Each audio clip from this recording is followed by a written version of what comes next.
Saudara yang terkasih di dalam Tuhan Yesus Kristus, kita akan bersama-sama kembali merenungkan firman Tuhan di dalam renungan harian yang dilayankan oleh GKI Sangkrah. Dan kita akan mengawalinya dengan bersama-sama berdoa. Terima kasih ya Tuhan bahwa sampai dengan saat ini Engkau terus-menerus menjagai, memelihara, dan meneguhkan kami. Di dalam setiap pergumulan, Tuhan tidak pernah jauh dari kami, melainkan senantiasa menguatkan dan menopang kami. Oleh karena itulah, kami juga mau membaca dan merenungkan firman-Mu, supaya kami boleh semakin dikuatkan di tengah-tengah situasi dan masa-masa yang berat ini. Di dalam nama Tuhan Yesus kami berdoa. Amin. Perenungan firman Tuhan ini akan didasarkan atas kitab Mazmur, pasal yang ke-105, ayat 4 dan ayat yang ke-5. Saya bacakan demikian. Carilah Tuhan dan kekuatannya, carilah wajahnya selalu. Ingatlah perbuatan-perbuatan ajaib yang dilakukannya, mujizat-mujizatnya, dan penghukuman-penghukuman yang diucapkannya. Sesuai yang saya kasih di dalam Tuhan Yesus Kristus, Mary Claire Barth menuliskan di dalam buku tafsir Mazmur ini, yang mengatakan bahwa Mazmur 105 ini ditulis pada masa ketika bangsa Yahudi berada di pembuangan di Babil.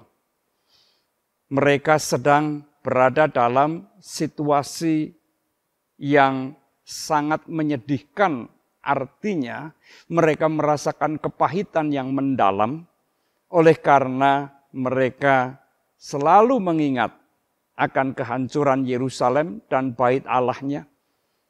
Mereka tercabut dari tanah kelahirannya dan mereka juga tidak tahu kapan mereka dapat kembali ke tanah perjanjian tersebut.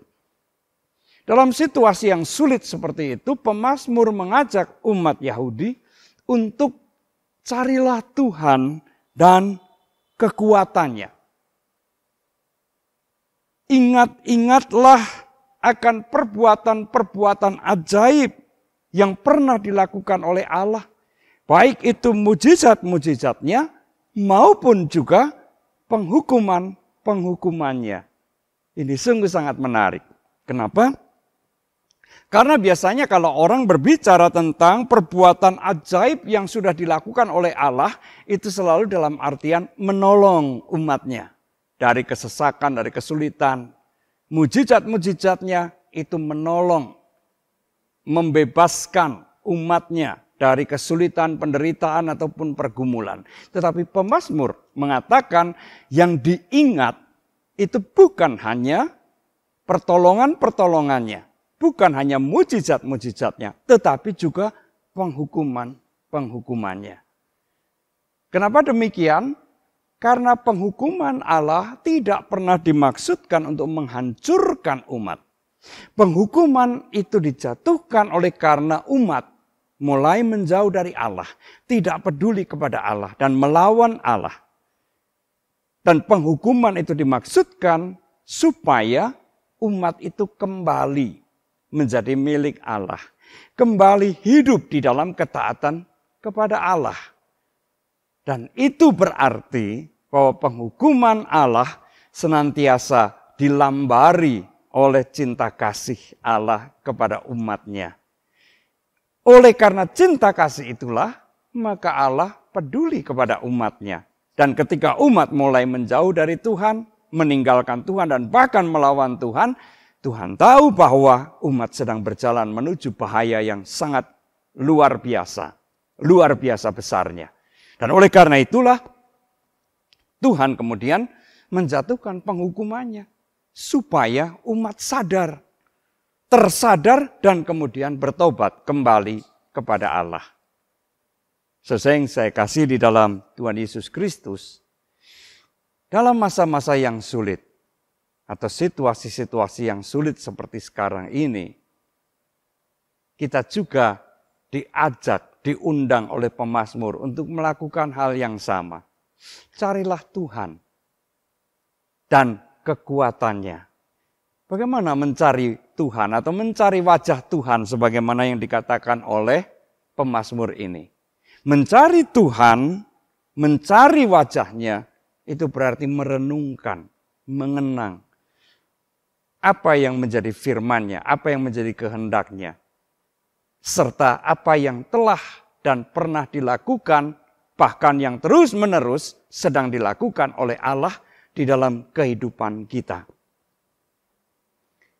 Saya sangat yakin setiap kita banyak sekali, bahkan tak terhitung, mengalami pertolongan-pertolongan Allah di dalam kehidupannya.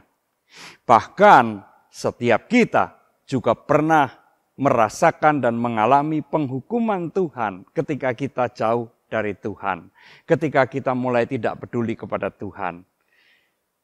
Dan apa yang kemudian menjadi goal dari penghukuman itu? Bukankah ia menarik kita kembali supaya tetap menjadi milik Allah?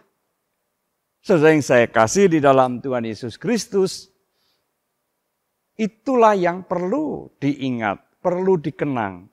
Dengan mengenang dan mengingat semuanya itu, kita akan dikuatkan, kita akan diteguhkan menjalani kehidupan di masa-masa yang sulit ini. Kenapa? Karena kita disadarkan, oh betapa Allah itu sangat mengasihi saya. Oh betapa Tuhan itu sangat peduli kepada saya. Bahkan ketika saya menjauh dari Tuhan, ia berusaha menarik saya. Dan ketika saya berada dalam pergumulan, entah berapa banyak pergumulan yang pernah saya alami dalam kehidupan saya, Tuhan senantiasa menyatakan pertolongan-pertolongannya. Jadi carilah Tuhan, kenangkan, renungkan apa yang pernah ia lakukan dalam kehidupan kita, renungkan juga apa yang menjadi kehendaknya untuk kita lakukan dalam kehidupan kita. Maka kita juga akan dimampukan melewati masa-masa sulit ini. Tuhan memberkati kita. Amin. Mari kembali kita berdoa.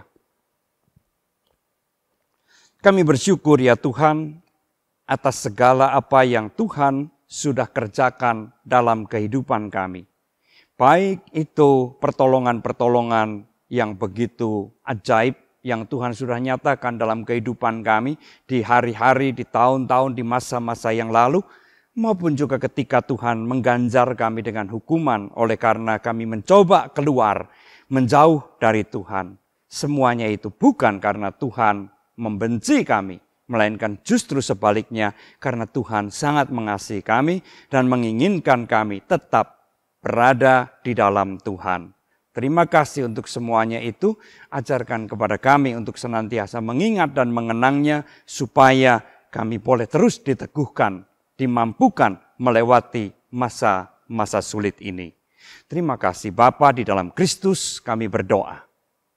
Amin.